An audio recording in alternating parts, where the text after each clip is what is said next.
McDonald's has entered a Minecraft movie universe, and Grimace, Birdie, and Hamburglar just spawned as new collectibles in the overworld. Now for a limited time, you can get one of 6 McDonald's collectibles when you order a Minecraft movie meal. Ooh. With your choice of Big Mac or 10-piece chicken McNuggets with spicy nether flame sauce. Available now in a biome near you. Oh, and at your local McDonald's. I participate in McDonald's for a limited time. A Minecraft movie only in theaters. Everyone deserves a chance in the driver's seat. For GM and Revolt, that means leading the way on the road to an all-electric future and envisioning a world with 0 crashes, 0 tailpipe emissions, and 0 congestion. GM's committed to making EVs accessible for everybody. That means you too. So what are you waiting for? GM's got the keys. You grab the wheel. Learn more about an all-electric future and the 000 initiative at gm.com. GM, everybody in.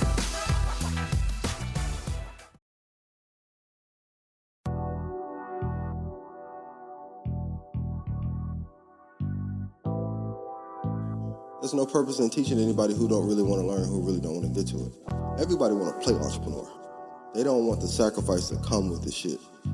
Late nights, early mornings. You're going to lose friends, lose girlfriends, family going to call you crazy, not going to believe in you, then you make it, and then everybody going to be like, I'm proud of you, let me get some money. What I've realized that wealthy people understand, and people in general, it's the small concepts that you can apply to get wealthy. You don't gotta be super smart and gotta know all the intricacies of real estate or taxes or e-commerce or whatever, trucking, whatever it is. It's good if you want to be rich in that business, but you don't need to know that. You don't need to know everything. You just need to know small, basic concepts. And one of the smallest basic concepts that anybody can understand is get money, buy income. Get money, buy more money. I woke up feeling wealthy today. My bank account might not agree, but hey, that shit on the way. Me and my niggas laying brick on top of brick till we straight. If you the type that play the victim, you can't come in my space. You know this game ain't for the weak, it's hard to carry this weight. I keep my balance through the ups and downs, I'm never gonna break. You feel the purpose in my spirit when you look in my face. Cause this ain't a second, I can waste, I'm putting food on plate. What up with it, my wealth builders? It's your guy, David Bellard, one of the founders of the Black Wealth Renaissance.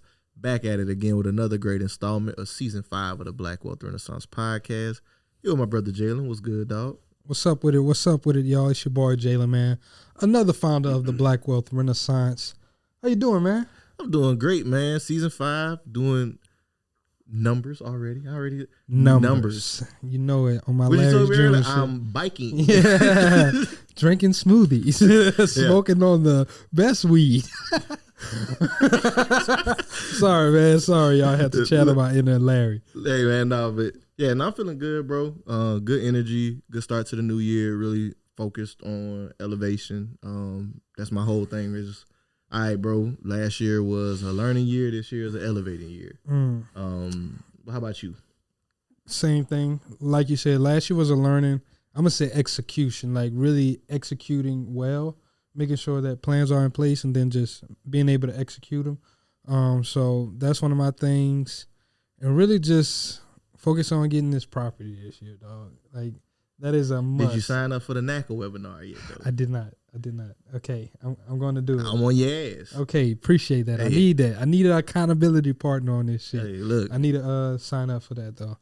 But that's one of my big goals of the year is buying my first primary property to live in. I really would like to purchase 2 this year, primary and rental. Let's get to it, man. Same, likewise, but yeah, man. When it comes to you talking about laying plans and stuff and just being on top of stuff, I do want to share this before we get into the episode. From the release date of this one, scratch this from the record. Episode releasing after this.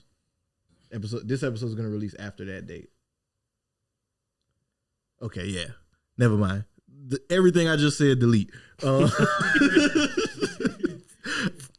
Okay. So, yeah, man. No, we're gonna be on top of it, bro.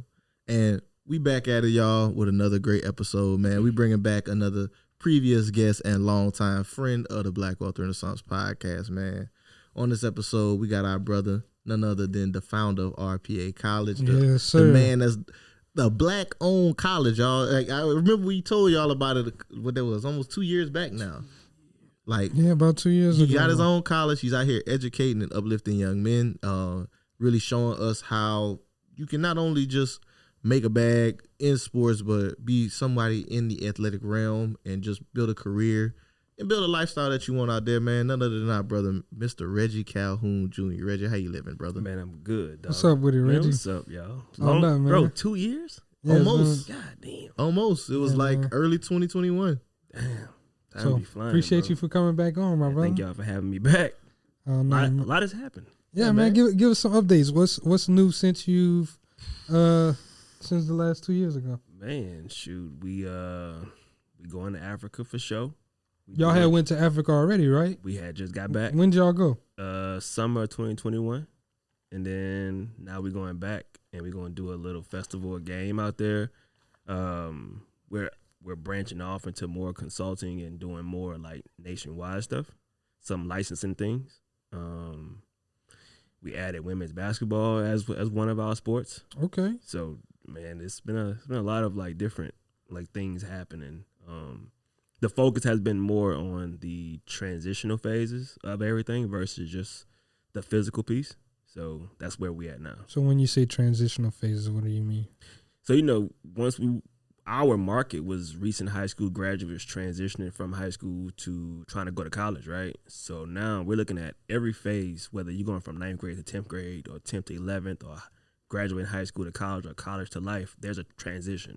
So our focus has been focused on like transitioning for athletes across the board, whether you're in 9th grade or you're a senior in college, there's a transition. So we're focusing on like that aspect of it. Helping them get to that next phase. Yeah.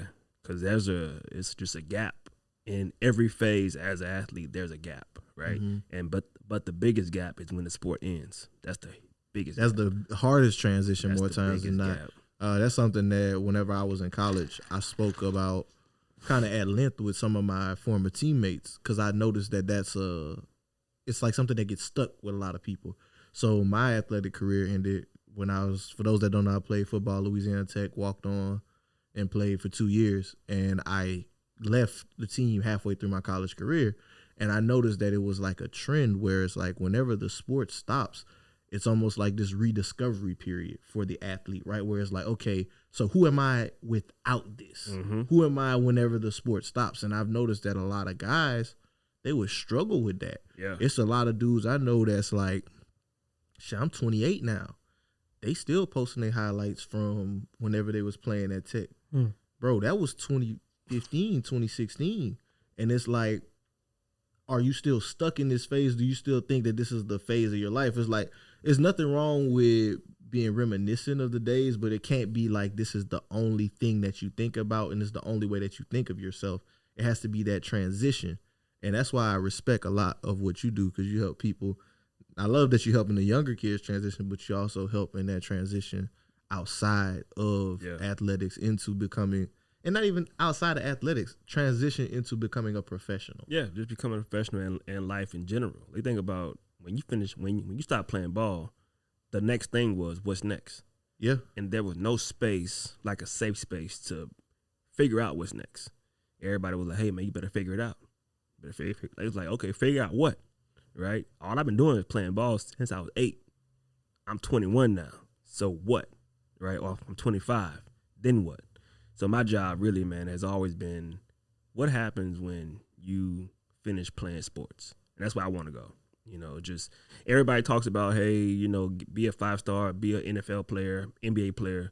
But there's a group of people who's the majority that don't get the attention they need because it's not popular. Although they highlight, hey, everybody ain't gonna make it. It's only a 2% chance of getting there. Well, 2%, you know that. Well, what about the 98%? They give you a huge market as well. A huge, and it never ends. Because even like you said, that high school to college transition, like 2% of college players make it to the NFL, but less than 1% of high school players play on the collegiate level. So that's even a huger pool. Play. And the NCAA gives you the numbers. Like, you're looking at less than 2% that actually play. And now you talk about the portal. That's a whole different beast. you're gonna spend 4 years trying to figure out how to play. My goal is to figure out how do you live, because if you play and don't have a plan afterwards, or if you don't play, what if you don't play? You spend 4 years going from school to school to school, school to school to school, school to school to school, and never play. What's next? Because you spent 4 years trying to play, not trying to live. And that's why I see a lot of people come to me and they're just like how you said, this guy's 28. They posting their highlight tape. I haven't posted mine in a while, and sometimes I get down on myself because I'm like, I can't forget that piece about me. But because I'm doing so much different things, you kind of like you don't forget it, but you say that shit not relevant.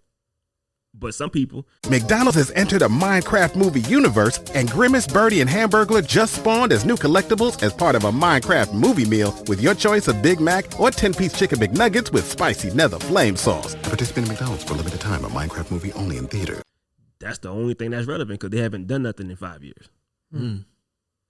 That's big right there, man. And that is very huge. Like while we on this conversation, right, I always like to highlight that one video that I saw, man, where it's like in our culture, so many of our people, we think that athletics is like the golden ticket, right? We got the NBA have 550 jobs or something like that for players, maybe even less, because 15 players on the active roster, 30 teams, it's like 200 something jobs. It's not a lot of people, bro. You were doing the math for me. Put a calculator out, dog. Let's go and use that phone. At State Farm, we're committed to uplifting Black futures. In collaboration with organizations like 100 Black Men and National Urban League, State Farm provides high school students with the opportunity to learn and apply best practice strategies for saving and investing, all while offering academic support, life skills, and exposure to college access programs to prepare these students for life after high school. Check out 100blackmen.org and nul.org to donate and learn more. Like a good neighbor, State Farm is there. My brother-in-law died suddenly, and now my sister and her kids have to sell their home. That's why I told my husband we could not put off getting life insurance any longer. An agent offered us a 10-year, $500,000 policy for nearly $50 a month. Then we called SelectQuote.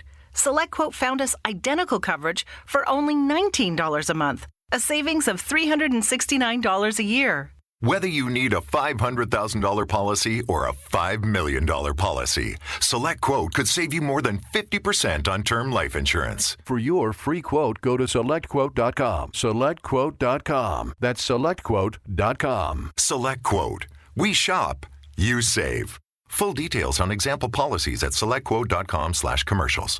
30 teams? Yeah. Times 15? Yep. 450. 450 players. That's 450 NBA jobs, right? How many dudes you know that's trying to make it to the NBA? Way more than 1 million. But there's 1,000 colleges that play basketball. So like everybody's, a lot of guys are, our whole lives we think that this is going to be the path, right? And that's why they kind of get stuck on it. It's like, no, this is how I was supposed to make it. Football is even worse. There's more jobs, but there's also more players. You got, 52 men on an active 53. roster? 53 on the active roster. 32 teams, but now you got to account for all the different positions. You got to account for the fact that on a college team, on average, there's 120 people playing. Yep. So, but 85 are on there for scholarship. 85 scholarly players, 120 players on the team. It's a huge influx of dudes who have the same goal that aren't going to hit that target if we're just being realistic. So what's the next step after you don't hit that target, right? What are you going to do to make sure that you're ensuring you have a life that you can enjoy and that you're making money and having a family and doing the things that you need to be doing with your life and not getting stuck in that phase? You know, I realized like lately, nobody has ever given the career roadmap as an athlete, right? If you say, I want to be a lawyer, they say you go to school for this, you do this, you take this test, then you do X, Y, Z. What's the career map for an athlete? Get good. Go be good. That's it. Go be good. But then it's like, be good according to what, right? Who's good? because we all played. They got dudes on teams that we know for a fact shouldn't be on these teams, but they're good at something for that team. So what I think is there should be a career roadmap. This is the beginning. This is the middle. This is the end of that phase, and this the transition. Because think about lawyers. You think about you come in, you're gonna be a paralegal or whatever, and then you become a lawyer. You try to become a partner, junior partner, senior partner, and then like on your own shit. In the NFL or in the NBA or pro sports in general, you come in, you're a rookie, you're a veteran, you out. Then what? There's no. Hopefully, you can be a sportscaster. Yeah, I was about to say maybe I'll land on ESPN. Well, you got to be some type of prominent player to do that. And that's what I'm about to say. You only get that if you actually built you a brand along the way, which means you have to do what? Be good. According to whose standards, though? It's like you're gonna be, because Sean McVay might end up becoming a TV guy before a football player. Yeah. So, like, where's the roadmap, right? And I think that's where a lot of like the missing pieces are at. There's no roadmap that actually shows your physical ability ends, and then what happens next. Okay, you can transition into these things, right? But then along the way, as an athlete, we're not learning the game. We're not learning the game. We're not learning the craft. We ain't learning the ins and outs. We ain't learning the union stuff. We ain't learning the CBAs. We ain't learning the health insurance. We just playing. And then we end, and then we want something, and then now we got to go to court to sue the league because of things that we didn't take advantage of early on. So it's like a cycle of just ignorance. So if you had to say, quantify a roadmap, what would you say would be a good roadmap for a young athlete listening right now? Easy. Your 4 years in high school, what is your objective? I want to get to college. What college? What do they require? Test scores, GPA, how much money do it cost? How far is it from your house? Okay, cool. I want to go to this college. I get accepted. What's their network like? Who's in their alumni network? Okay, what kind of people actually graduate from this school in what careers? Is this school known for engineering? Is this school known for nursing? Is this school known for teaching? Is this school known for tech, right? What do I want to do? If I want to be in engineering, I want to find the best school in engineering that happens to have sports, right? Because sports is sports. 100 yards is 100 yards at Harvard. It's 100 yards at LSU. But if I know that LSU is known for this degree, and I want to major in this degree, well, I probably shouldn't go to LSU. So I would flip it and say, I'm not going to choose the school off the sports. I'm going to choose it based off of what the career outlook is. Then we look at, okay, once this career outlook is set up, what's my next phase once I get to this college? How soon can I get into an internship? What does an internship look like for an athlete? Am I talking to a coach and saying, am I getting playing time? Or am I talking to the coach and saying, how lenient are you with me working within my career that I came here for, that y'all paying for? Mm. We're not asking the right questions. We're asking about playing time and going to the league. Well, your coach is going to give you the same regurgitated information of, hey, everybody don't make it to a league. We're helping you plan for your next 40. Well, okay, well, help me plan for my next 40. My next 40 involves me getting this possible internship over the summer that you're willing to pay for me to come to school in the summer to train, but not willing to pay for me to come to school to do my internship. So what are we talking about? This ain't business. This is one-sided. So the roadmap would be figuring out what you need to do in high school to better position yourself in college. What college? How much it costs? What's your budget? Right? Because what if you don't get a scholarship? Can your parents afford this? Right? Then you say, okay, once I get into school, what type of activities will I take advantage of my freshman year, my sophomore year, my junior year, my senior year? Everybody says I'm blessed to say I'm going to this school for the next 3 to 4 years I'm committing to, but the next 3 to 4 years is only based on going to the league. If I'm eligible my junior year to go to the league, I'll go. If not, I'll stay to my senior year. But you can't think about your degree though, or your education, right? Because it don't really matter if you get a degree or not. but at least go learn something, right? Go to school and learn something. At least let them pay for you to learn something, right? Get the experience on the externships, paid internships. Leave with a skill set. Leave with something, right? Instead of just accolades. I was All-American. Don't nobody give a damn about, bro. I broke records and don't nobody give two shits. I've never went to any business meeting and anybody asked me about my records at school.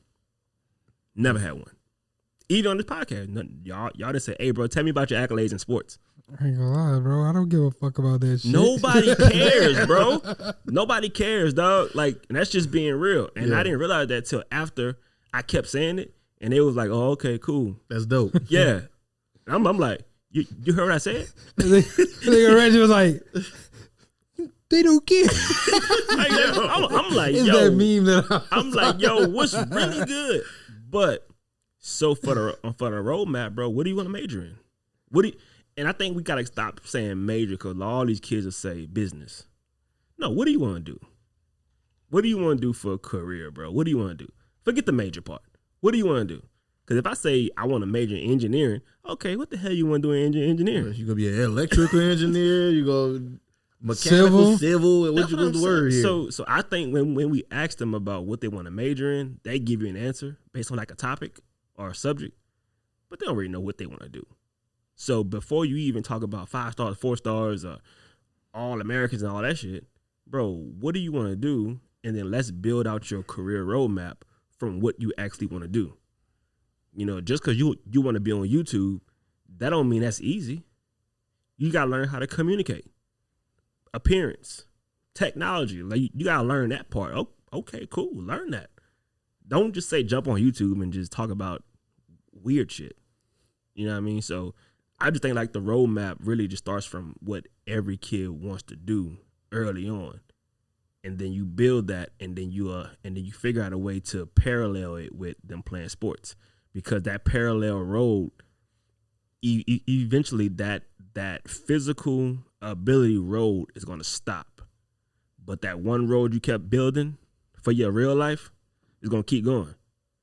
But you was doing this side by side with what you like to do, and then you stopped it, but you kept going. What happens is we built this road so much, we never built this one. So now imagine you like 12 years down the road, that road ends. You got to go back 12 years to figure out what you want to do. That's deep right there, bro. It is deep. Talk heavy. That's why it gotta be like, it has to be education in the same step with it. Like, you have to think about the next step always. You can't just focus on athletics. But now I kind of do want to pivot topics a bit, right?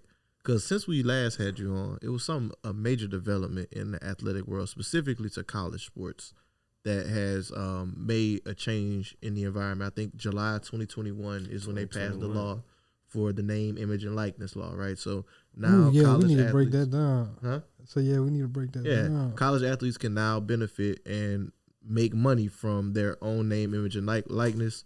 Back whenever you were in school, I was in school, that was no bueno. You couldn't do that. At State Farm, we're committed to uplifting Black futures. In collaboration with organizations like 100 Black Men and National Urban League, State Farm provides high school students with the opportunity to learn and apply best practice strategies for saving and investing, all while offering academic support, life skills, and exposure to college access programs to prepare these students for life after high school. Check out 100blackmen.org and nul.org to donate and learn more. Like a good neighbor, State Farm is there. 92% of households that start the year with Peloton are still active a year later. 92% because of a bike? Not just bikes. We also make treadmills and rowers. Oh, let me guess, for elite athletes only, right? Nope. It doesn't matter if you're an avid exerciser or new to working out. Peloton can help you achieve your fitness goals. 92% stick with it. So can you. Try Peloton bikes, tread, or row risk-free with a 30-day home trial. New members only. Not available in remote locations. See additional terms at onepeloton.com/home-trial. If you were to try to sell, I mean, we seen Reggie Bush, they took his Heisman back for it, right? Yeah. For signing autographs and accepting money. That boy said he want that back too. Like, now athletes are able to actually benefit from their name, image, and likeness. They're able to make their own money. And from what I've seen, since the law was passed, athletes have almost made $1 billion. Like college athletes collectively have almost made $1 billion from that. How has that impacted the landscape in your eyes? I think it's still the same. It's the exact same. It's that nobody's getting in trouble. The people at the top, the only ones still, really still at the eating. top, right? Because think about name, image, and likeness. Your name, your image, your likeness. What can you do with that? And if you don't know what your name is, your image, and your likeness is, you still ain't about to get no deal. All these kids are getting deals off of their athletic ability, not their name, image, or likeness. It's like you still haven't built a name, an image, or a likeness. However, what the NCAA did, and I did a speech recently, the NAIA also was legal in 2020, but the NAIA isn't the mainstream deal, so nobody cared. But the NCAA got together and they said, hey, y'all can make money off of your name, image, and likeness, but you can't use the school's image to get your deal.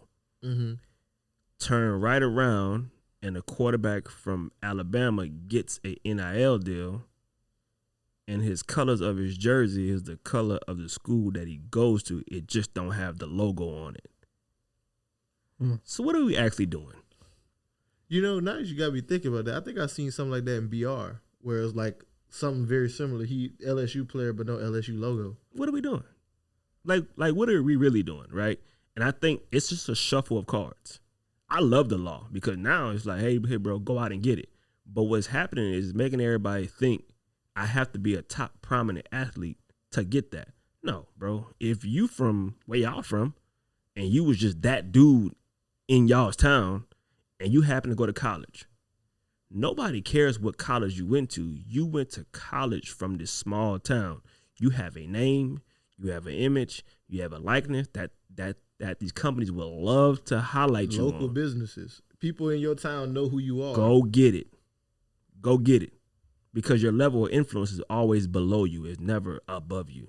Ooh. That makes sense. Because, like, you go from being the big fish in the little pond to just a regular sized fish in this big ocean. Regular. But if you go back to the little pond, you still big fish. You go back to your high school right now.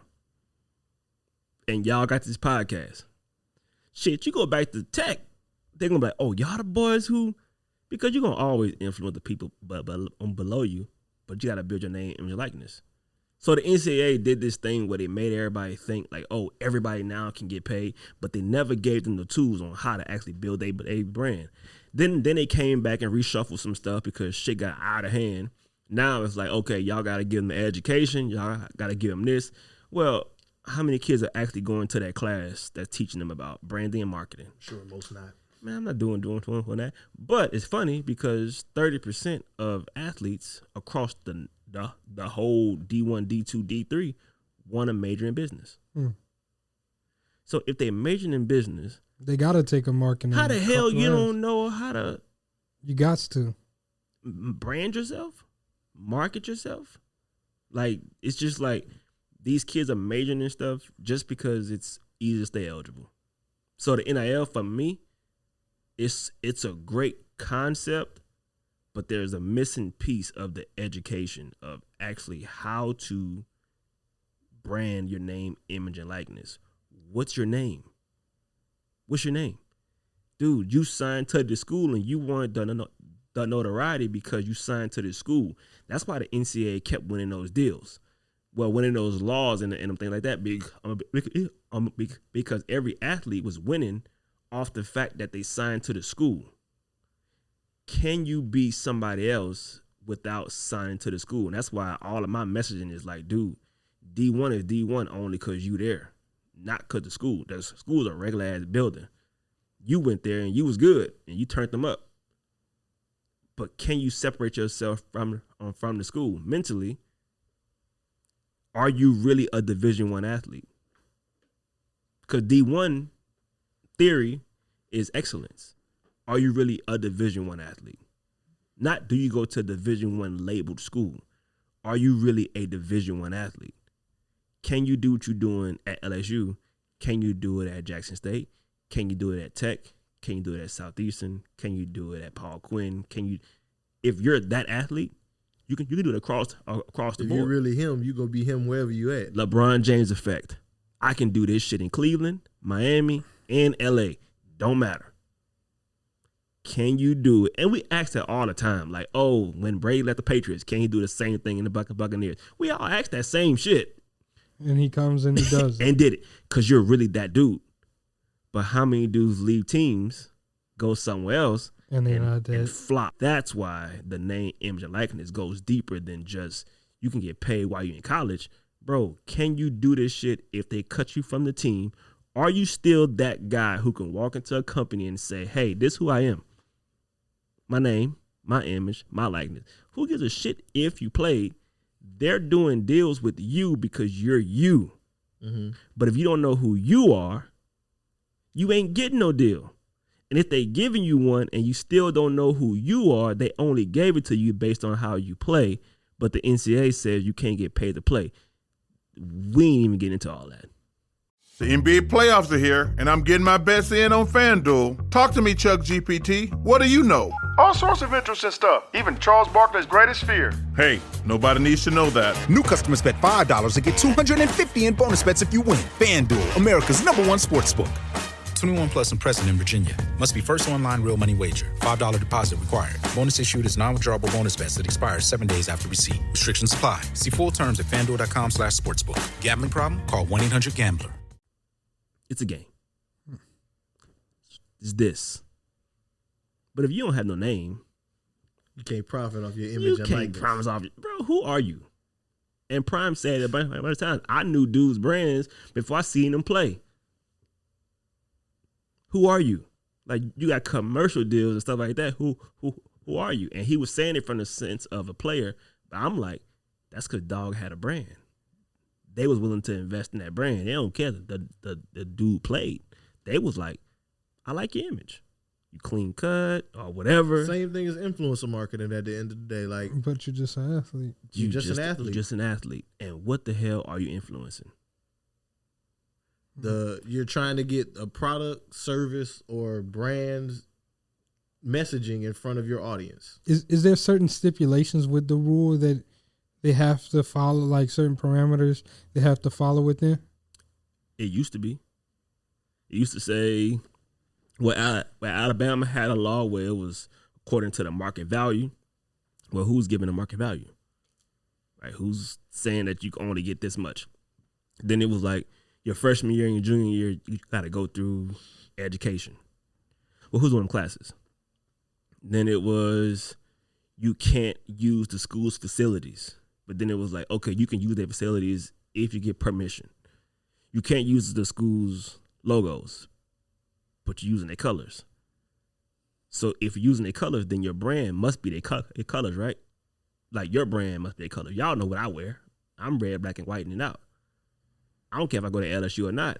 You're going to see me on TV with these colors, right? So it's like there are rules, but nobody follows the rules at all because I'm enticing you to come to my school because we have an NIL collective that's going to get you bread, but you're not supposed to get paid to play. But you can't get paid to play from the school. But somebody who loves the school can create a collective and say, all of us going to put in $5,000 a piece. At $15,000, we're gonna entice this kid to come to our school because we love our school. Through an NIL deal. Through an NIL deal. But the kid ain't representing nothing. He's literally just coming to your school because y'all gave him money. So y'all paying him to play. But on paper, you're not paying him to play. Bro, it's rules, but ain't no rules. I'm thinking you just said something about a collective deal, right?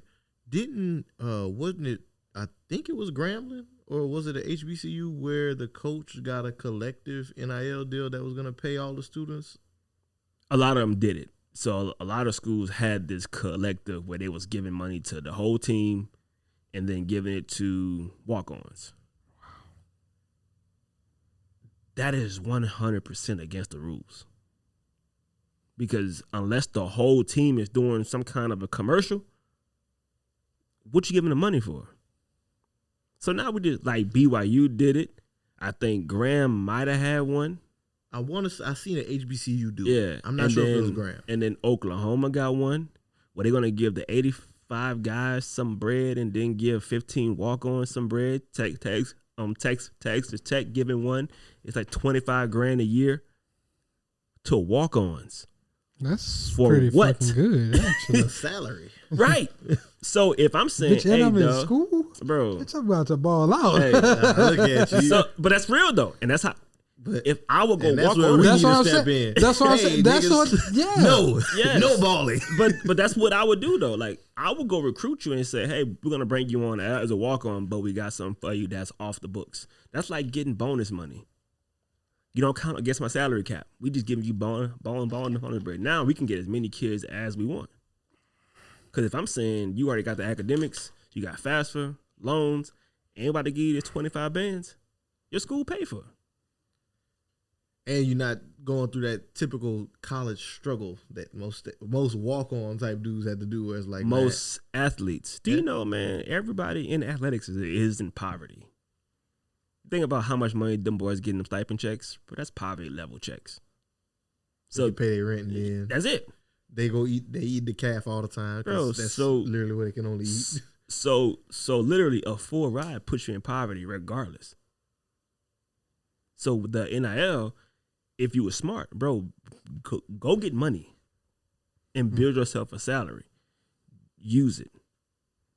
Because you're going to be in poverty regardless. Whether you're on a scholarship or you walking on, you still broke. You still don't have enough to like go and live on your own financially.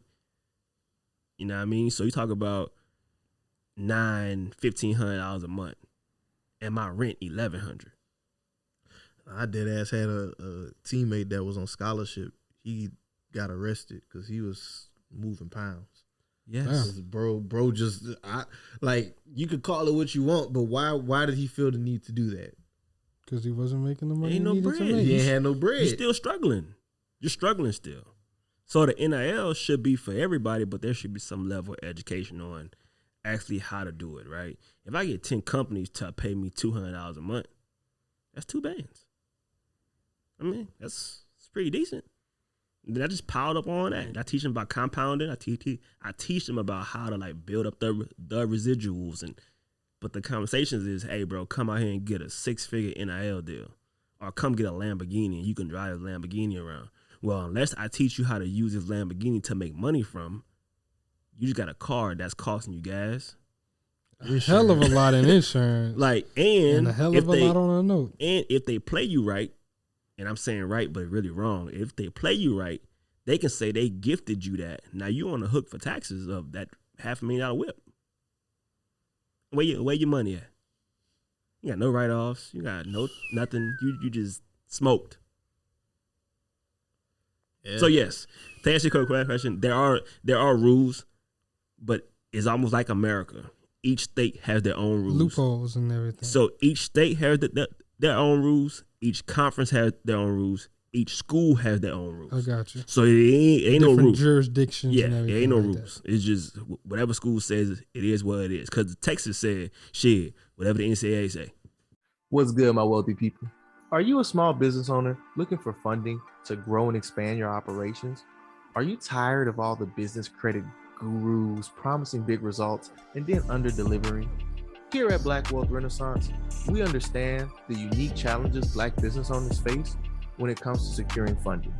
And that's why we're excited to announce our partnership with U Leverage Capital to provide comprehensive funding solutions to Black business owners. Our team of experts at the Business Credit Suite have the knowledge and experience to help you find the right funding options for your business. With the Business Credit Suite, you'll get access to a powerful software that walks you through the process step by step to guarantee that you're going to get the funding options that are best for your business. And on top of that, you're going to have a team of dedicated agents to give personalized advice to you to help you grow your business. Visit blackwealthrenaissance.com/funding today and take the first step in securing the funding that you need to grow your business and succeed as a black business owner. That's their rules. Whatever the NCAA say. Okay, I got you. Like it falls like federal, same thing, national, state, federal, right? State laws may superimpose on some federal laws, but sometimes federal laws, like supersede if the state don't have it, yeah. okay, we just gonna fall back on whatever the federal law said. Or some county shit. Because the county might say, nah, bro, this sundown shit cool. Like, shit not cool across the nation, though. Yeah. You know what I mean? So it's stuff like that. Damn, that's crazy. I kind of want to get into one of the big topics in sports, man. Coach Prime, man. I want to talk about Coach Prime. I want to talk about the deal. The discourse from our people. Yeah, I do think personally, I'm just going on the record and saying it, but again, I think the way that our community received it on social media was a bit shameful. I do understand part of the argument from some people, but I don't think that it should be something where because one move was made that you disagree with, you're going to discredit everything else that was done. I think that's kind of fucked up. I think it's crazy because it goes that way in life, right? You can do so many great things. You just fuck up one time. And it's like, you could be perfect for 30 years and you fuck up once and they go like you scream ain't that shit fuck now. up from the mountaintops. It's like you ain't shit now, right? Like, cause you just really, you had one little miss up. But even with him, if we were to put anybody else in that same position, it would probably play out the same way, right? And this is why I'm going to say that. Let's say you take yourself right now, whatever job you're doing, right? If you're a tech engineer, if you're a construction worker, if you're an operator, whatever you're doing, you take that same job and someone tell you, hey, the same thing that you're doing day to day, I'm going to increase your salary tenfold. Ain't nothing else got to change. You just got to relocate, and you're going to do the same thing, though, and I'm going to increase your salary tenfold. How many people would have said, without a doubt, yes, I'm going to do it? 99.9%. You'll be crazy not to. And when I say tenfold, once again, people probably are familiar with the numbers, but 300,000. Let's give full context to the conversation. Yeah, I did just kind of jump the gun, right? So we're talking about Deion Sanders. Coach Prime left Jackson State University, HBCU. Everybody heard him whenever he first went there. They thought it was going to be an HBCU renaissance, which it kind of was, right? He went to Jackson State, and then we've seen several other prominent athletic figures start coaching at HBCUs. We have Eddie George. I think he's at TSU. We have Hugh Jackson at Graham. I think Ed Reed. Ed Reed, he just took a job. Bethune-Cookman. So like we have more prominent people from the athletic space that stepped into that. But Deion Sanders left Jackson State to go to Colorado, the Colorado Buffaloes, and he was met with heavy criticism for what we're getting into now, right? So at Jackson State, they're saying that he's a sellout and shit like that. He was getting paid $300,000 a year. Of that $300,000, he was donating half his salary back to the people, to the school for facilities, university, all that shit, and to what Jalen was just saying, because it's really more than what we're thinking, right? If I'm only making $150, and I took a contract to go do the same job, and I think what you got the numbers down on the full. I'm about to break down. So, Deion Sanders' contract with Jackson State is a 4-year, $1.2 million deal that includes at least $120 in annual performance incentives and an automatic extension for an 8-win season. Right? So here's the breakdown. Sanders is to be paid an annual salary of $300,000 as a part of the contract. And that runs until December 2024. It would have ran until December 2024, right? The university will owe Sanders the full remaining amount of his contract if they fire him within the first year of his employment. after December 15th, 2021, Jackson State could fire Sanders for a price tag of $300,000. If Sanders were to leave JSU, he is to owe the school 50% of his remaining salary, which he did leave. Yep. So he owes the other 50% He was that there he was 3 already years, right? Yes. So 4-year contract, 3 years. He owed them what, $150,000 to $300,000, somewhere in that range. I'm gonna let you do the calculation. I ain't gonna. Niggas called me stupid last time. Whatever. I messed up on some shit. But so he would owe the remaining 50% of his salary, which is already being donated. Right. He also had incentives, so he receives $25,000 for each win over a FBS team. Mm-hmm. He would get $10,000 for a SWAC division title and $30,000 for a conference championship. See the hustle? If his team reaches the Celebration Bowl, a season-ending game pitting the SWAC in the MEAC championship, he'd receive $50,000 for a bowl win. A win. Not going. Yes, for a bowl win. Right? Sanders could also get bonuses for ticket sales.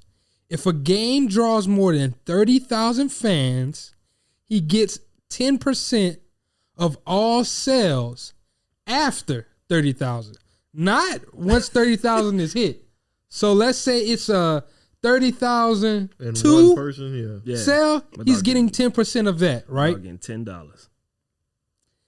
Of all the season ticket revenue after the first 10,000 are purchased. If JSU changes conferences, he would get $100,000. Mm-hmm. So you said if they change conferences, he get $100,000. Mm-hmm. People say he's selfish. In one of his statements, he said, "We can change conferences. Football is ready, but is basketball ready? Is volleyball ready? Is track ready?" So it's like, to say he's selfish, but he didn't make that move, that could have benefited his pockets, right? To get a percentage of ticket sales weekly, wouldn't he do like Nick Saban and them do and pad the home games? They only had 4. For them to get over 30,000 people to come to the games, who has to market that? He does. He got to market to get people to come. So let's say it sells out and it's 60,000 folks, right? He should be making a lot of bread. But if you only got 4 home games, you really ain't making no bread anyway. Then it's 30. You have to hit a threshold of 30,000 to kick in your money. You know how much work that takes? Like, rappers ain't even like getting that kind of like show out every game. So he has to do something, right? Everybody say he's selfish, but it's like the stipulations in the contract are pretty selfish. It's only one-sided. You get X amount of money from beating FBS teams. How many FBS teams are you going to play? They play ULM. That's an FBS team. They play ULM. Everybody wanted to play Bama. And he got on the thing and he was like, we ain't there yet. If he was selfish, I'm scheduling all of the FBS teams. But then we going to be the rag dogs. And getting our asses smoked. By everybody. And he telling y'all, we ain't there yet. All right, cool. The season tickets. Anything over 10,000. Well, to have a season ticket holder, you have to like really be a fan. Who the hell was fans of Jackson State? There's a lot of people became fans after Coach Prime became the coach. But how many of them are actually buying season tickets? And I know you want to get into the Colorado deal. No, you can keep on breaking it down. Because the Colorado deal, that's a big thing too. So let's even off of remove season ticket holders. How many HBCU alumni are giving back to the university in general? I mean, they probably give back. but not nothing that's significant, right? There's not. So it's not okay. nothing that's Versus, like, oh my God. that's what I'm Here's my saying. thing, Versus right? like that, right? So, and I'm just Here's my talking thing about with at it. the top. How many of those people are actually season ticket holders? But like excluding season ticket holders, even like that, with the whole conversation right now that we having with Prime and HBCUs, I feel like it was a whole responsibility was trying to be thrown on one person. Right? It's the Jesus Savior complex that we have. But it's with, also the concept of Dion ain't swag. Let's just keep it a buck. Who ain't swag? He ain't swag. He shouldn't be swag. He didn't play in swag. But the people who played in swag, who are y'all? Where y'all at? The people who went to school in the swag. Where y'all at? Because didn't nobody come out in the masses until it was time to jump, dog. Where y'all was at when y'all was thinking, right now, all these goddamn think pieces about why he shouldn't have left. Where were y'all in support of him? Y'all wanted to be entertained. The entertainment went away. That's almost like taking away the coolest attraction in the city. You never went, but took it away. You was pissed. Took the movie theater away. Six Flags. Yeah. I ain't never been to Six Flags. Man, I can't believe they took Six Flags. Crazy, man. man. Some Why bullshit. that shit was lit. You ain't never went, but you mad they took it away. Why? Because you like the idea of having something around that's entertaining, just in case you want to partake. but you never really partake. And then when they bounce, I was just about to go. No, the hell you wasn't. Shut your ass up. You was not about to go. So that contract, as lucrative as it was in FCS, it was one-sided. It favored the school more than it favored Prime. Because now I want you to break down his new deal. Because everybody, he's getting paid $5 million a year, $5 million a year. I'll go too, $5 million a year. No, break down the actual contract. Okay. So his base salary is what? I got you. So the Colorado football program, Deion Sanders is poised to earn $29.5 million over 5 years. And that's not including bonuses and incentives, right? So Sanders' contract stipulations that he will earn $5.5 million in his first season, which includes a base salary of $500,000. All right, stop. $500 grand is his base. This episode is brought to you by LifeLock. It's tax season, and we're all a bit tired of numbers. But here's one you need to hear. $16.5 billion.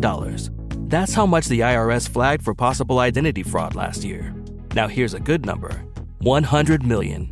That's how many data points LifeLock monitors every second. If your identity is stolen, they'll fix it. Guaranteed. Save up to 40% your first year at LifeLock.com/podcast. Terms apply. Win, lose, draw. We could be 1 in 10. 500,000. That shit already trumped what he was getting there. With more work. I'm getting 300 grand. I gotta sell out shit. I gotta do this, right? So 500,000 base. Just the base. Just base. Plus $1.75 million for radio, television, and public appearances. Name, image, likeness. Next. Plus $1.75 million for promotion and fundraising. He had to do that same shit to sell out the tickets at Jackson State. And he's being paid now to do it. Instead of getting a percentage on the back end. I got you money. I got you. And $1.5 million for the development of the student athlete. What has he been saying since day one? I'm here to lead people. You getting paid to do what your passion is. You getting paid 1.5 to like change young men's lives? Bro, that alone is worth more than your whole contract to do that for the culture. You changed the lives of multiple schools that wasn't even your school. And nobody gave you a check. And these people saying, we'll pay you to do that. But that ain't even the most important piece. When you're thinking about somebody who's a visionary, everybody thinks he talks about like the big ideas. We're thinking long term, right? We all seen Nick Saban build his coaching tree, right? What did Colorado give Deion to build his tree out? $5 million to assemble his assistant coaches and support staff. Come on, dog. So not only did his salary increase, the people that he had in the around him. With him, so he was able to bring them up too. So one of the reasons why I wanted to talk about this on the show is from the aspect of generational wealth, right? When we think of wealth, we think of creating impact not just for one family, but for multiple families, right? So in this move, which is not a lateral move, like he actually moved up the ladder. He not only increased the wealth for himself, once again, and a lot of people say, oh, well, he doesn't need the money, right? Right. Because what he's receiving from his pension from the league, everything else that he had prior to that. Sometimes it's not about the money, but what you can do with $5.5 million for your family, for your own legacy, to create a change within your family, whoever you're hiring just off of that, that's generational wealth. That's generational impact. Exactly. Now, generational wealth, that's more like that KR term, transformational wealth. We'll go with transformational wealth. I like that because it gives people the opportunity to change their lives right now, not just down the line. Yeah. Exactly. Now let's talk about, like you said, the coaches, right? So now I got $5 million to spread across my coaching staff. Like you just said, if I take a lot of people with me from Jackson State, if I was making 300 M's, what you think my supporting coaches was making? Dude, the average salary at a small school about $30K. They doing it for the love. That's it, bro. I got another job in the FCS and down, them boys ain't getting no bread. And I know that because I coached at a D3 and I was full time at $30K. Sheesh. I was a full-time position coach at $30K, and I could probably bet that the head coach wasn't that much more than me. But there was people up under me who were sleeping in the goddamn offices. Really? To like come the coach. GAs type people? No, these boys were coaches, position guys. I literally believe that I got a full-time staff salary because I was alum. Because I had no history. I had no resume, nothing. They hired me because I was alum, and they gave me a check for $30,000. That's crazy. So imagine I'm $30,000. I got a family, and I'm moving from this state to this state to come coach with Deion. And then he bounced and takes me, and now my shit go to whatever number. Because now you talk about FBS money. You know it's gonna be a minimum of six figures. To 6 figures, yeah. Bro, Corey at LSU was the DB coach. They didn't increase his salary to $500,000 and made him just coach the corners. So you think about big FBS money. These dudes' lives are changed drastically. And people don't understand also his kids. They looking at the kids who playing. I'm looking at the kid who's behind that camera. Buddy YouTube channel is going through the roof. So he going to clear $1 million, $1.5 million just off YouTube. Following his daddy around. He making $1 million plus off of YouTube. And then I just saw Buddy just put his sister on the network. So now his sister has a channel. And two little brothers probably go end up with a channel. And a little sister probably gonna have one. So one move just took your whole family and they're not getting nothing from Colorado. Colorado ain't paying them. That I know of. But the fact that your aura allows people to get paid. And we have so many people on Instagram who talk about the crabs in the barrel.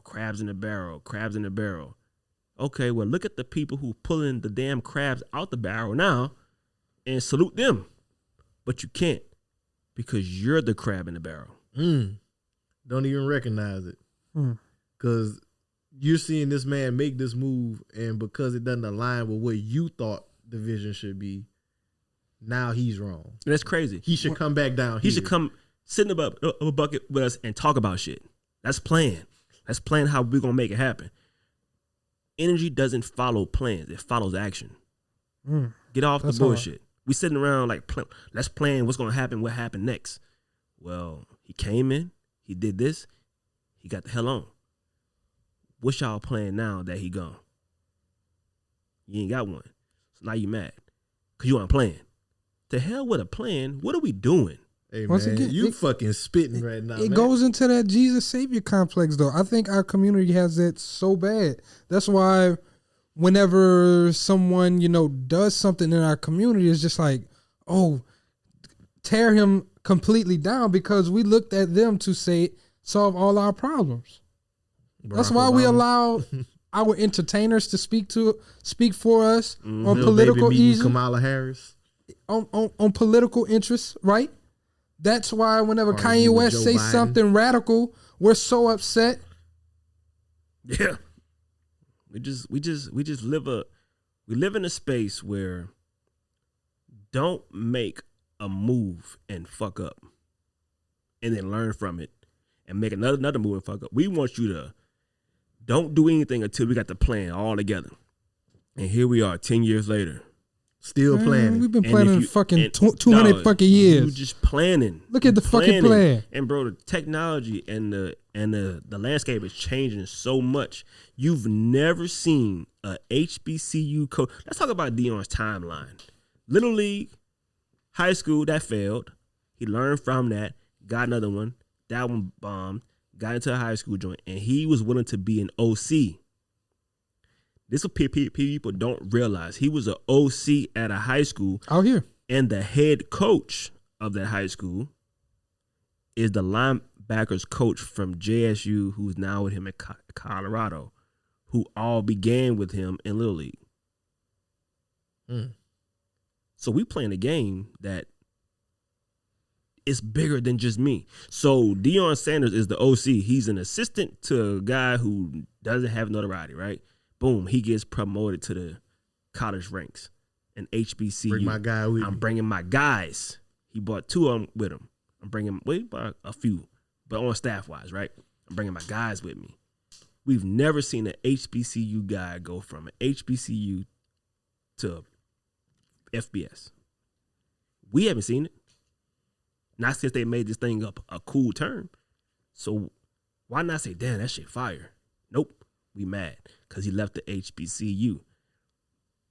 But I've said for years and years and years, the HBCU is the NCAA. Deion didn't leave the HBCU. He elevated within the company, the NCAA. Now, if the HBCUs was something separate and it was over here, cool. But y'all in the NCAA.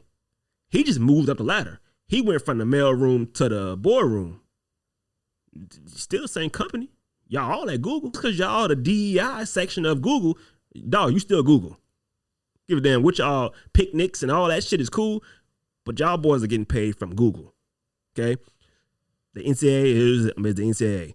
HBCU is a sector in the NCAA. Dog moved up in the NCAA. He didn't move away from the HBCU. Now HBCU, y'all got a challenge. Get out the NCAA. Will y'all survive? And that's when we'll really see where the support really is at. We'll see that. Can you really rival the NCAA if you separate? Based on y'all framework right now. And that's that idealistic shit right there to me. Like, I think sometimes we'll hear that type of stuff and like, that's the idealistic aspect of him going to the HBCU, that savior complex that Jalen's referencing, where it's like, okay, if we're gonna be anything, let's be fucking for real. Let's be fucking for real, guys. Are we really gonna be doing? Oh, this nigga potting up. You know what I'm saying? Like, are we really about to uplift the whole fucking infrastructure with one person? One. Or are we actually going to change anything? No, we're not. Time out. Before you even go to... So if they're not going to change it, what did they even learn from Deion? What lessons were appreciated from this time? Because obviously we can get talent there, but we just need to have the infrastructure. That's the other aspect that we don't talk about. The infrastructure at these schools, bro, is not it. They think that what Deion did was get rappers to come to the school to get kids to come. No, you know how hard it is to convince a kid to come to your school? To come to a school that doesn't have the facilities and it don't matter about that. To get a kid to come to your school in general, you gotta court these kids. If you ain't got that skill set, we acting like Nick Saban's getting everybody. He ain't getting everybody. He's getting the ones that he go in court and he went over, and you're not just saying, hey, pull up and I'm here. You gonna get some that's gonna fly to it, but them ain't the one that's on scholarship either. That's them, a fact. Them Like, the walk-on guys. That's the only people that's pulling up anyway. That's a fact. You do got to court the scholarly players because it's like, think about when you say Alabama. I'm glad you brought that up. Like Nick Saban, right?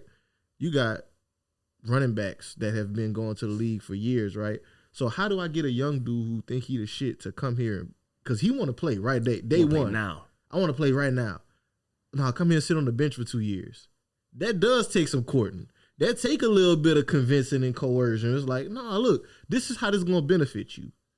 It's like, again, I just think sometimes as a community, we get too idealistic with that shit. Yeah. Like, fuck all the ideals, fuck all the bullshit. Like you said, what's the actions being taken? I think the actions that he did more good than harm, and I think that's where the value really needs to be appreciated.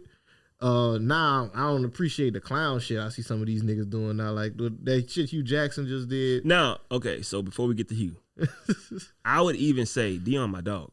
He's a great guy. I learned a lot from him, but even he didn't really recruit. He did what everybody was doing: post online, show some cool shit. But you ain't really see no videos of him in somebody's living room, right? Remember we came up, we was getting recruited. The coach in your living room. He coming to your house, you know. Yeah. You ain't really seen much of that, right? Not saying that he didn't do it. We didn't see it. Everybody trying to copy out what he did on social media, but they forgetting that one piece. You ain't as active. Now we seen what Hugh did. Hugh pulled a Maybach onto Graham the field on the G. And my question would be, what's the purpose of that? He put a Louis belt on the emblem. What's the purpose of that? And all I saw was antagonizing what Deion said about, I'm bringing a Louis bag with me to Colorado, because that shit ain't about to get a kid to come sign the card. If a kid sign to your school, and he'll tell you, if a kid sign to your school because of your jerseys, because of your field, your locker room and shit, guess what? He ain't gonna be alone. Because once he wear a jersey once, next game he wear it again, it's the same jersey. And I can change colors. The same jersey. So why did that kid come to your school? You put a Maybach and they got it. Can they drive the Maybach? He ain't going to be able to drive it every day. Can you ride them around in the Maybach? Not on them roads. Can you show them how to get a Maybach? That's the problem right there. Because ain't nobody in Graham's network going to come and show them kids how to get a Maybach. Because if that was the case, then kids would have been getting Maybachs from Graham a long time. How long ago? It's like false advertising, bad marketing in a sense. It's like, okay. You put a Maybach and a Range Rover. And the coaches said, and I follow all these dudes, right? And I don't really care, right? We ain't got to bring these cars back on Monday. Who the hell cares if you had to? If everybody knew that this prop was there for a prop, cool. But don't sell it like this how Graham get down when it's Grambling. We from Louisiana. We know ain't shit popping like that in Grambling. Nigga, just 2 years ago, y'all was on the news for y'all fucking locker room. Like, we know ain't nobody in Graham riding around. Them boys got box Chevys and big trucks. Capri Classics. You ain't riding around in no Maybach. Yeah. And if you are, you really a lick. You about to get got. We know how Graham work. Yeah, there's a lot of non-Grambling students around. It's a lot of non-Grambling students in Grambling, Louisiana.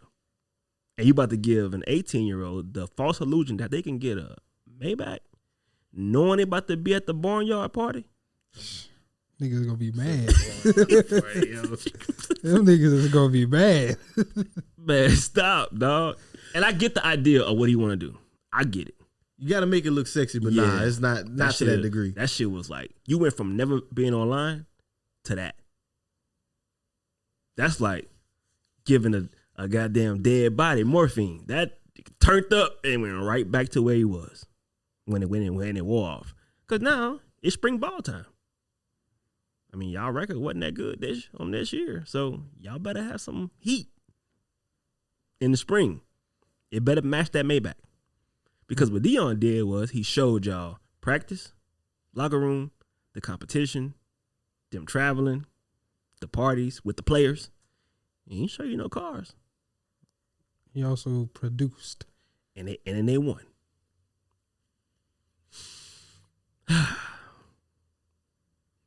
That's our issue. We like to show. What y'all say on y'all show? People like to look rich. Mm-hmm. Oh yeah, show don't money. be rich. You like to look like y'all about to get to it. But we see your track record, buddy. And Graham is historic, man. I salute them. I put my hat, whatever. But realistically, you're never gonna be taken seriously in the college ranks and the NCAA by doing silly ass shit like that. Yeah. You put a belt on the emblem of a Maybach. Why? Whose idea was that? I don't know, but that shit didn't look cool. It's like, That was not a good look. I was like, yeah, what's this, man? What's going on? I'm with you on that one. I kind of want to move forward next to the other topic that's really pressing is the Damar Hamlin. Thank God that brother's improving. Yeah, man. Thank God that brother's improving. I know that was a very scary situation to watch live. Even I'm pretty sure for his family that was terrifying.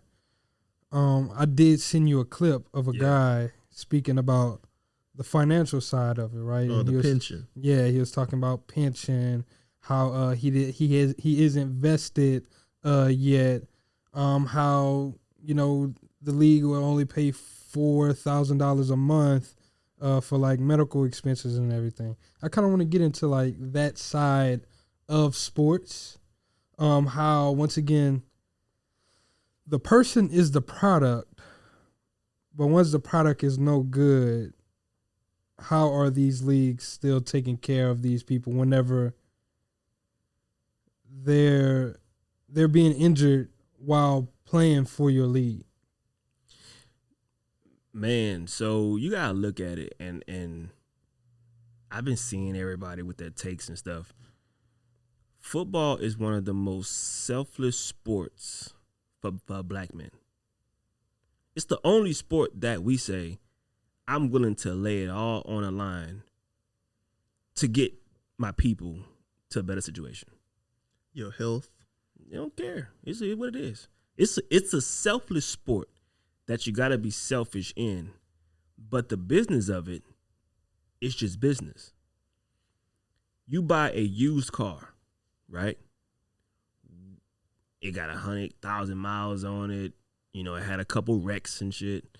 You putting full coverage on it, or you putting just general? General, right? Because whatever happened to it, shit is what it is. For you to get to the NFL, you had to play high level ball prior to getting there. Meaning you got your ass beat for at least 10 years before you made it to the league. You got them miles on your body. You came in beat if up. A really good player, because you came in beat up. So how can you expect them to actually guarantee the money? I know for a fact you might not last that long. You might have sold me a 2 to 3 years. So it's like, like I want to morally, economically, that shit don't make sense. And that's why I get both sides. But realistically, Tua came in from Bama. broken ankle, Now this man had 3 concussions in one season.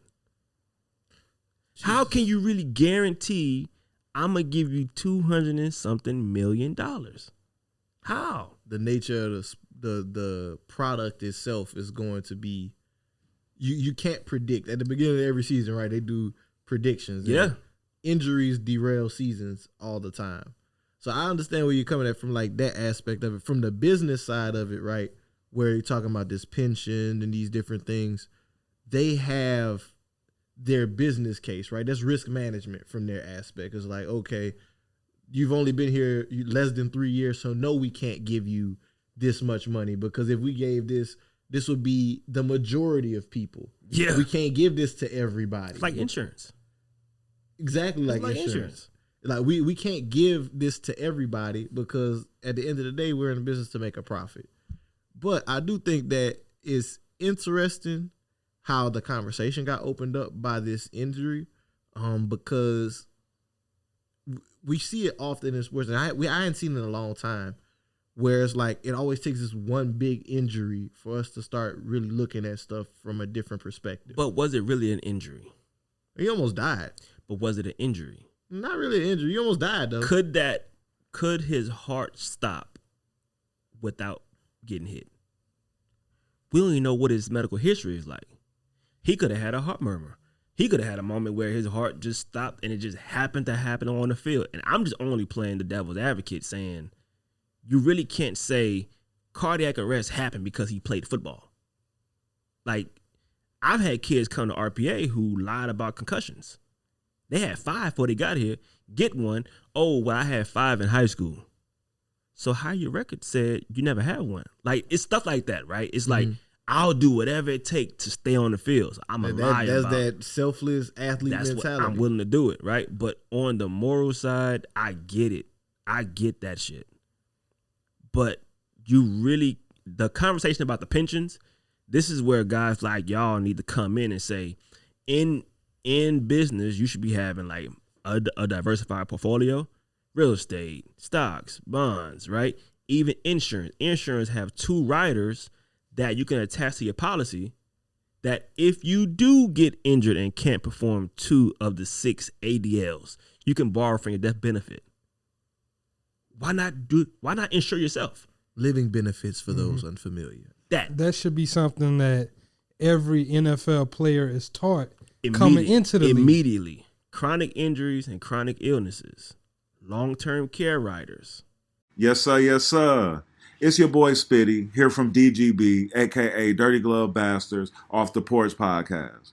Now, if you're a fan of artist interviews, then make sure to check out and subscribe to Off the Porch, a show that interviews everybody from the dopest up-and-coming artists, your favorite OGs and legends, street comedians, directors, and other influential people from the culture. And it's brought to you exclusively by Revolt Podcast Network, anchored in hip-hop, powered by creators. Like, stuff like that, bro, get that. Because if we already know this is the business of the NFL, they ain't going to look out for me. Let me look out for myself. And you know the statistics risk, as well. I might as well manage my risk. I'm going to manage my damn self. And you know the statistics. You know that the average person plays 2 to 3 years. Why not do it? So people out here teaching, like, house flipping, infinite banking and stuff. Latch on to them and say, well, how can I make this? Because buddy on a video said he's making only $800,000. Only? That's crazy. Only $800,000? High 6 figures. Where is his degree and what does he got a degree in and what's that career outlook? He probably wasn't about to make $800,000. So, yeah. And then you show up to a job, you might be 90 days on probation. No insurance. Let's say you catch COVID and drop dead in 30 days at your new job. They supposed to give you the rest of your salary? Nah, bro, you fired. You're about to find somebody else. Put somebody else at the job. That's a fact. But that's the business of it, right? And I think we just have this. We have this thing where, especially in our culture, where we're always looking for a cause, right? We have this thing called cause-seeking behaviors, where everything we're trying to find a reason to be upset about something. Like we're looking for a cause. And you think, get on Twitter, that thing, what y'all mad about today? Bro, think about this. In the last 2 months, Tory versus Meg, Dion versus HBCUs, NFL versus players. Like, we've been choosing teams, like, for the last 2 months. Shit. Romeo versus Master P. Romeo versus Master P. Bow Wow versus JD. CMG versus Paper Route. Like, every week, we choosing a team. I'm out the game. I'm on a whole different game. Y'all can have that game. I'm on this game. And the game is, these people are thinking long term. They want to get their money. You should be thinking long term and doing what they doing. If I decide to quit the NFL tomorrow, how can I maximize my life? Okay, infinite banking, real estate, flipping, man, the hell with the NFL. But instead, we attach ourselves to people who make decisions for us and then get mad when they don't make a decision for us. That's crazy as shit. We had the autonomy and ability to make the decision for ourselves. I'm going to set up the next day and I'm going to be straight. And I kind of want to go into that too, where we saw the video of the rookie dinner, right? Where I know they came out, they said it was fake. It wasn't like 300. But I have heard stories of like other rookie players where they at least spending $50,000, $80,000 in a night because, you know, the veterans, they're like, okay, we about to haze this person or whatever, gonna earn his respect. Once again, if we're taught, instead of saying, okay, you know what, this is the way we're going to initiate you into whatever our secret society is, instead of saying, okay, we're going to make you buy us a dinner, now we're going to make you put up $80,000 so you can get into this investment group with us, right? We own such and such real estate over here, or we got this business. Nigga, we starting to make our own pads. We got this research and development shit that way we about to change and revolutionize the actual league. Or like, we know what's our prone injuries or whatever. So we putting money into making sure that this is taken care of. Too much, like, right. If things like that were what we were initiating and we were normalizing in whatever league it is, right? And we're saying, okay, we're going to show you how to get this bread the long way, like you're saying. That changes the outlook of so many families, right? No matter that person is making $800,000 or he's a first round draft pick making whatever they make. Yeah. If you can put this together and we can make money together as a team, now if you do go down, we can say, you know what, that rental portfolio check that we was about to get this month, we don't need it. We're good. We're still active in the league. Let's put it towards DeMar Hamlin's. Let's put it towards his. We just saw it though. They just did it with his joint. Buddy wanted $2,500. People raised over $4.7 million. This is actually over $6 million now. That's crazy. Like, we saw it's possible, but it has to take for you to almost die to get that message across. Y'all was all united and bonded at that moment. Keep that part going. Let the emotional part go. Okay, buddy on the thing talking about the pension and stuff like that. Okay, how do you build a pension that I can access right now without being the 55? Tap into y'all's podcast. The other podcast talk about like ways to like build you a retirement from, you know, like the information is out there. You can start your own hedge fund with the amount of money that most of these players is making in the NFL. And it's right there. But we rather talk about the CBA and what's wrong with it because our cause-seeking behavior, it always revolves around who's doing us wrong, not what can I learn from being done wrong. You treated me bad. Okay, what I'm going to learn? I'm not just going to complain about it and leave with nothing. I'm going to learn something. Fool me once, shame on me. Fool me twice. Can't get fooled again. Like, but we do that, bro. And I just wish that we understood there are so many other ways to make money. We look at LeBron, and the cause-seeking behavior with LeBron is everybody looks at him and say, he's not Jordan, he's this, he traded teams, da-da-da. You don't give a fuck. You know how much money he making? Watching his moves, he's putting things together to whether the NBA pays him or not. That nigga's going to be good. Great. That nigga's gonna be great either I way. could take me a pay cut 5, 6, 7 times. Who cares? I got bread over here. I got bread over here. I got bread over here. My homeboy got bread. Generational wealth. Dion, same thing. It ain't about no bag. I'm already good. But I'm gonna do this and this to make sure this is straight, this straight, this straight, this straight, this straight. DeMar Hamlin gets hurt. Now his family gonna be straight. But it took for him to get hurt. And are they really gonna do right by that? Because who's teaching them? Mm-hmm.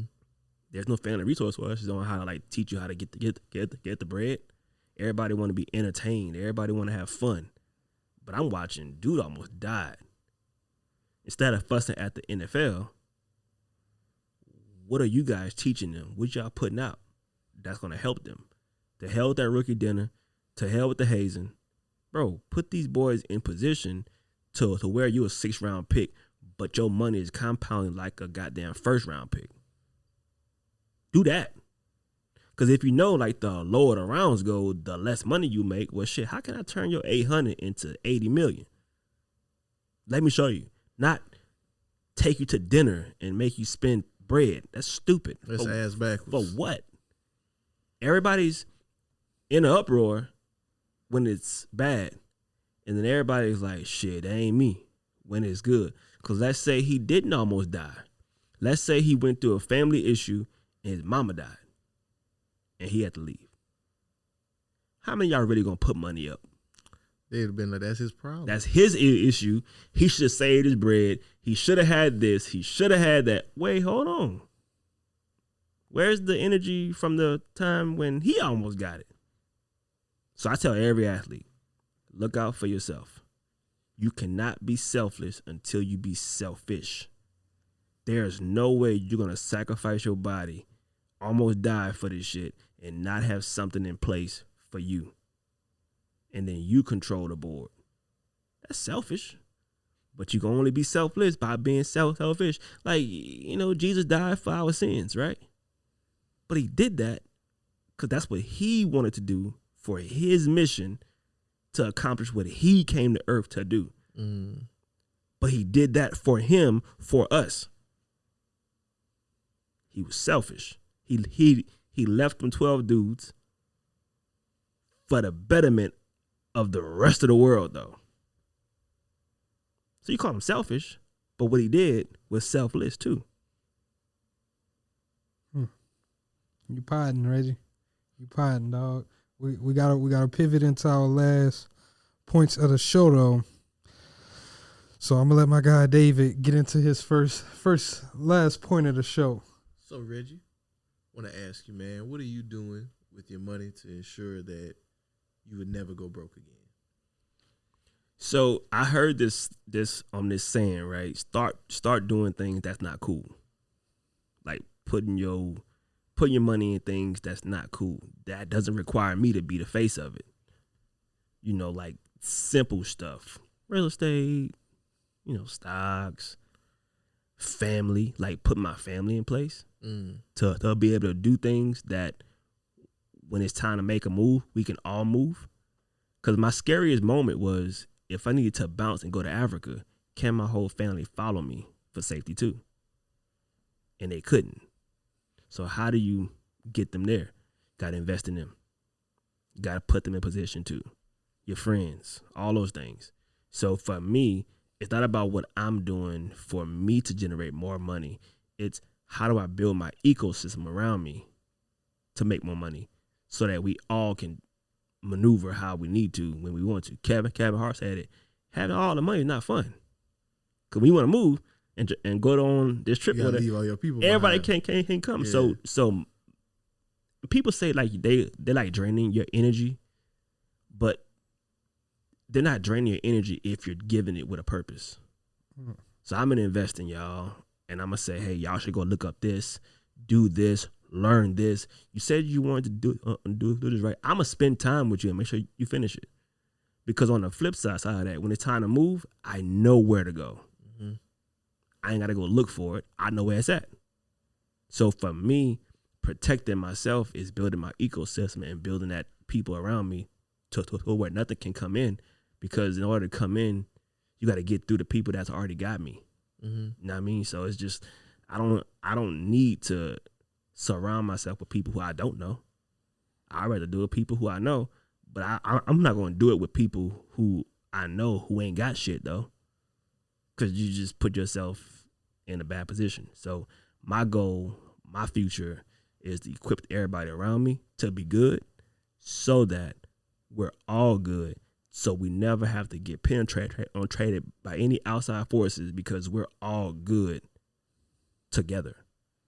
You know what I mean? Like it's an army base, bro. Like, this is what we doing. Like you got to get in. It's a checkpoint to get in this shit. Don't start and stop with you. Get everybody involved. You cut me off and then everybody crumble. What the hell have I done the whole time? I've been bullshitting. Yep. You've been the big dog, but you ain't put nobody else. Yeah. Look at me, right? That's weird. Because you take me out, it's over with. And that's what a lot of NFL dudes do. They get hurt, they can't play, everybody broke. Yeah. So I got my 3 questions for you, Reggie. Oh shit! I thought First it was question. finished. Nope, hell nah. First question: are you frugal or are you a flexer? I'm very frugal, and I don't even know if frugal is a thing. I just don't do shit really. So I just don't do shit. Really. Don't do shit. But if I had to, I would. But I don't do it for the people, just for me. Just saying because I can.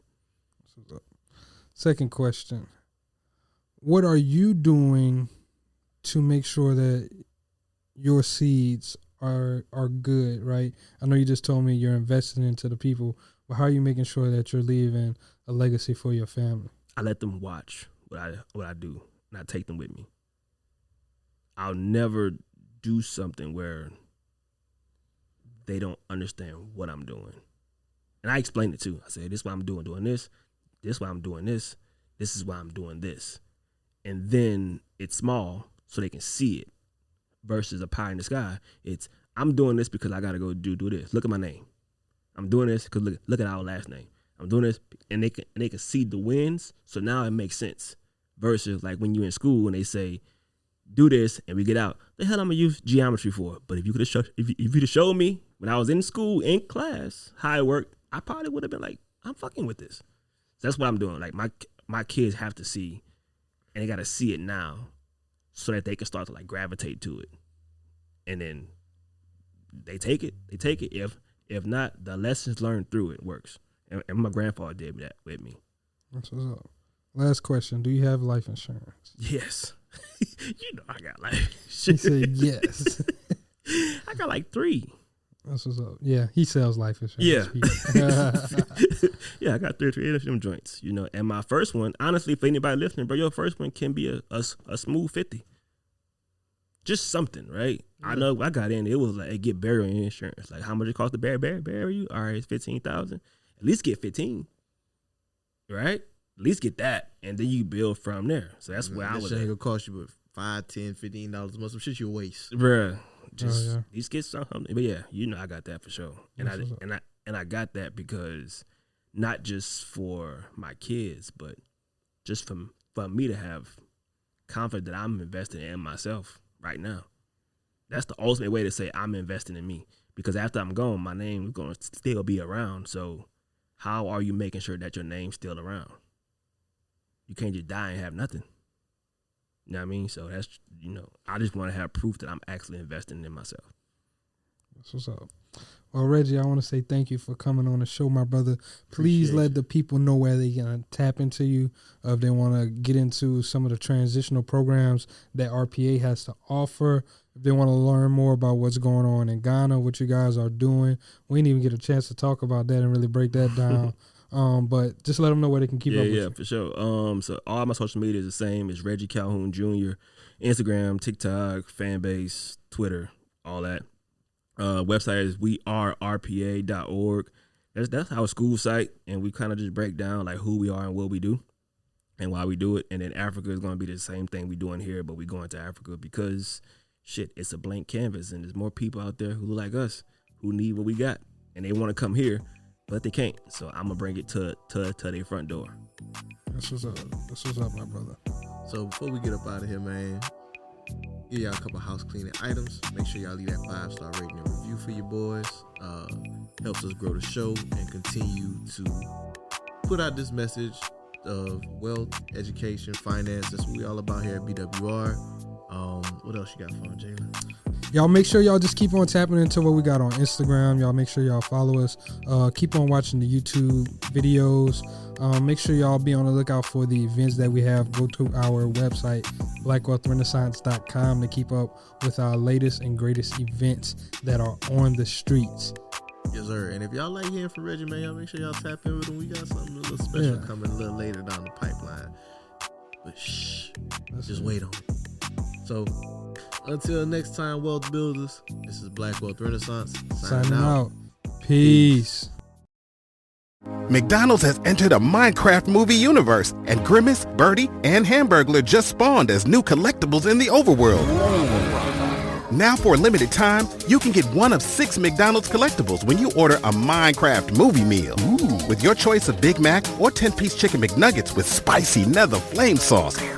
Available now in a biome near you. Oh, and at your local McDonald's. At participating McDonald's for a limited time. A Minecraft movie only in theaters.